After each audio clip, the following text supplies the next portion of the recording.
முதலமைச்சர் பதவியிலிருந்து எடியூரப்பா நீக்கப்படுகிறார். சுரங்க ஊழல் புகாரால் கட்சி மேலிடம் நடவடிக்கை.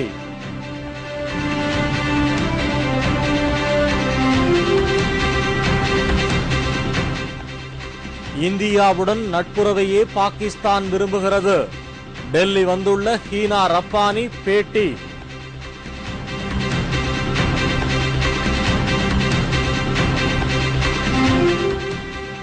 சமச்சீர் கல்வி வழக்கு.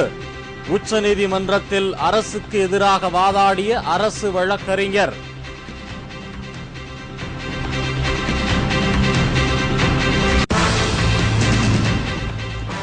சென்னை கோட்டூர்புரத்தில் தேமுதிக வட்டச் செயலாளர் படுகொலை செய்யப்பட்ட சம்பவம். திண்டுக்கல் நீதிமன்றத்தில் 6 பேர் சரண்.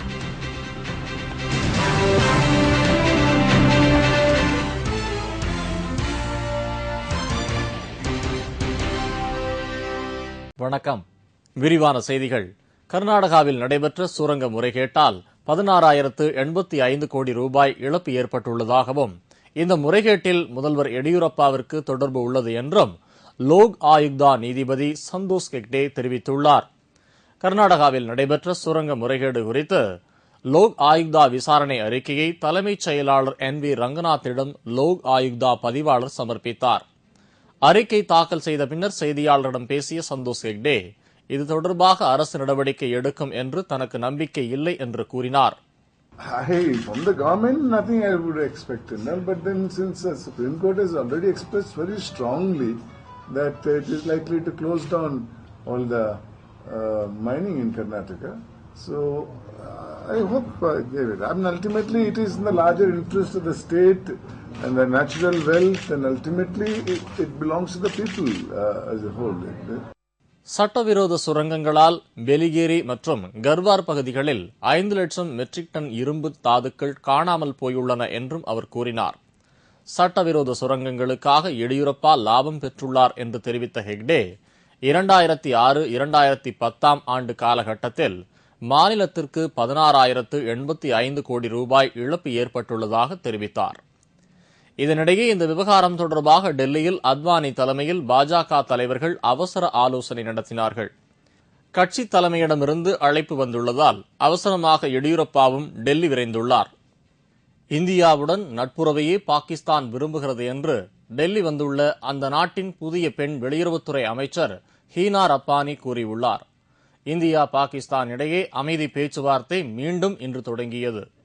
கடந்த 2008ஆம் ஆண்டு மும்பை நகர் மீது பாகிஸ்தானை சேர்ந்த 10 தீவிரவாதிகள் கண்மூடித்தனமாக தாக்குதல் நடத்தியதைத் தொடர்ந்து இரு நாடுகளுக்கும் இடையேயான அரசியல் உறவில் பெரும் முட்டுக்கட்டை ஏற்பட்டது.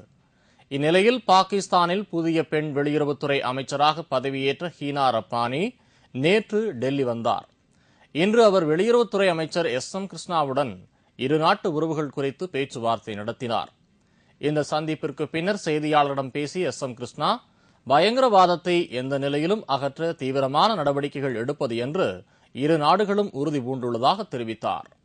India looks for a cooperative relationship with Pakistan.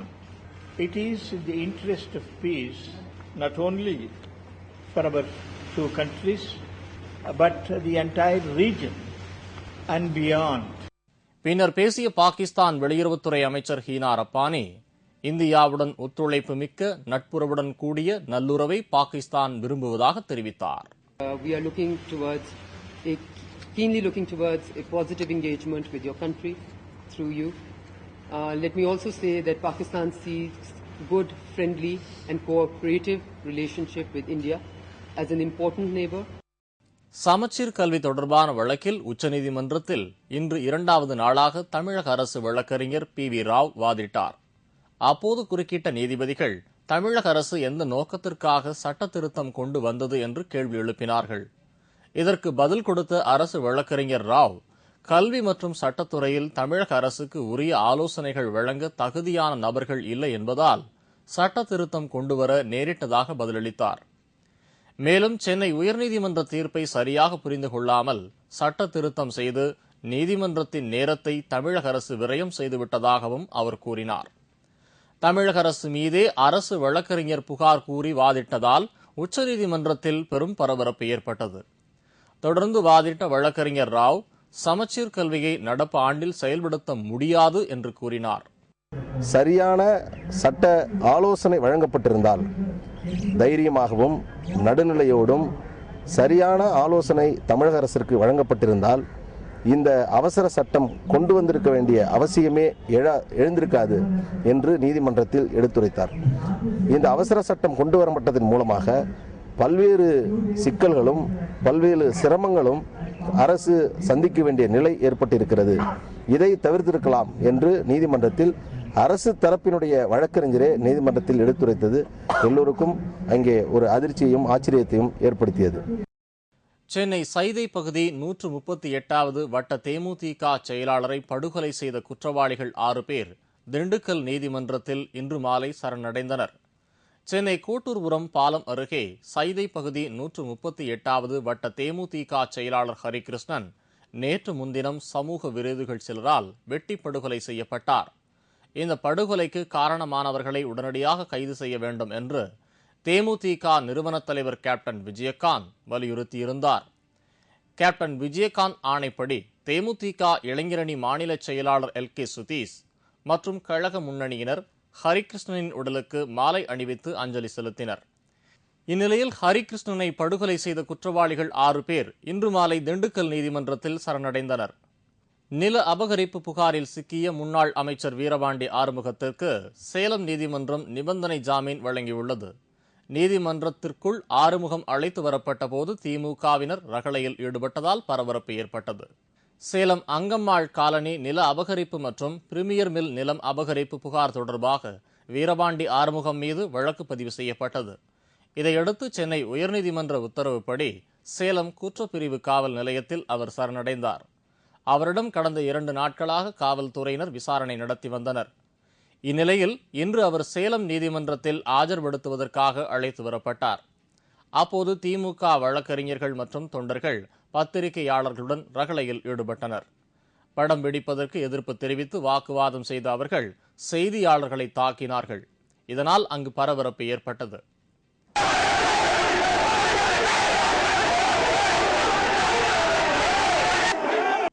ஏராளமானோர் நீதிமன்ற வளாகத்தில் குவிந்திருந்ததால் பதற்றமான சூழ்நிலை நிலவியது. இதனிடையே வீரபாண்டி ஆறுமுகத்திற்கு நிபந்தனை ஜாமீன் வழங்கி சேலம் நீதிமன்றம் உத்தரவிட்டுள்ளது. தினமும் காலை 8 மணிக்கு சேலம் குற்றப்பிரிவு காவல் நிலையத்தில் அவர் ஆஜராகி கையெழுத்திட வேண்டும் என்றும் நீதிமன்றம் தெரிவித்துள்ளது. தேர்தல் பணியில் ஈடுபட்டுள்ள புகைப்படக்காரர்கள் அனைவருக்கும் உரிய தொகை அளிக்கப்பட்டு விட்டதாக தமிழக தலைமை தேர்தல் அதிகாரி பிரவீன்குமார் தெரிவித்துள்ளார். கடந்த சட்டமன்ற தேர்தலின் போது தமிழ்நாடு வாக்குப்பதிவை நேரடியாக படம் பிடிக்க ஏராளமான வீடியோகிராஃபர்களும் புகைப்படக்காரர்களும் ஒப்பந்த அடிப்படையில் பணியில் ஈடுபடுத்தப்பட்டனர். இந்நிலையில் தேர்தல் பணியில் ஈடுபட்ட தங்களுக்கு உரிய தொகை வழங்கப்படவில்லை என்று கூறி திருவாரூரில் இன்று அந்த மாவட்டத்தை சேர்ந்த வீடியோகிராஃபர்கள் மற்றும் புகைப்படக்காரர்கள் உண்ணாவிரத போராட்டத்தில் ஈடுபட்டனர்.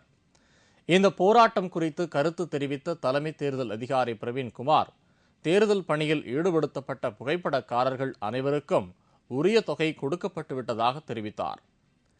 திருவாரூர் மாவட்டத்தில் மட்டும் 28% கூடுதல் தொகை கேட்டு பிரச்சினை எழுந்துள்ளதாகவும் மாவட்ட ஆட்சித் தலைவரிடமிருந்து இது தொடர்பாக தகவல் வந்தால் உரிய நடவடிக்கை எடுக்கப்படும் என்றும் பிரவீன்குமார் தெரிவித்தார். சென்னை மாநகராட்சியின் சுகாதாரத்துறை மூலம் எடுக்கப்பட்டு வரும் நடவடிக்கைகள் குறித்து இன்று அமைச்சர் KP முனுசாமி அதிகாரிகளோடு ஆய்வு நடத்தினார். சென்னை மாநகராட்சி வளாக அரங்கில் நடைபெற்ற இந்த கூட்டத்தில் நகராட்சி மற்றும் ஊரகத்துறை அமைச்சர் KP முனுசாமி கலந்து கொண்டு சுகாதாரத்துறை மூலம் எடுக்கப்பட்டு வரும் நடவடிக்கைகள், கட்டப்பட்டு வரும் கட்டிடங்கள் மற்றும் பாலங்கள், கல்வித்துறையின் செயல்பாடுகள் ஆகியவை குறித்து அதிகாரிகளோடு ஆய்வு நடத்தினார். இந்த ஆய்வுக் கூட்டத்தில் மாநகராட்சி ஆணையர் கார்த்திகேயன் மற்றும் அதிகாரிகள் கலந்து கொண்டனர். இதேபோல் சென்னை நுங்கம்பாக்கத்தில் உள்ள பாடநூல் அலுவலகத்தில் கல்லூரி முதல்வர்களோடு உயர்கல்வித்துறை அமைச்சர் பழனியப்பன் ஆலோசனை நடத்தினார். அப்போது கல்லூரிகளில் காலியாக உள்ள காலி பணியிடங்களை நிரப்ப வேண்டும் என்று கோரிக்கை விடுத்தனர்.